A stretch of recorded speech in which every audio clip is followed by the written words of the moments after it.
Apostole Onuma eti ogene maka na ejiri ogene edu onye ụjọ nganga okwu egwu ogene eziokwu apostol gị na-ebe anya ọ na-abụ oke ekwe ha oke ogene kụọ ọja daba n'ike n'ike ikwuru ka o mere mana ọ na-ewute asị m na aja aka atụ ọnụ na nkwue nche were ebibi ejie je siri n'ọkụ efu ome banyị je si n'ọdụ wee fuo ome nneke n'anya na nwoke a tụrụ n'ime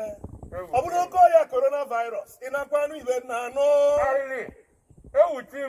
anya ga-eji ụjọ dala enwe n'enu apọstụl anya ya kpa na-eji ụjọ dala enwe n'enu maka gịnị onye anyị na-akpọku onye anyị na-efe dị ketekete ọgwọ nnụọ ya ọ na-akụkoro kụọ ya bụ okwu ọ n'ala onwe ya apọstụl dike ọ na-ewutekwa ewute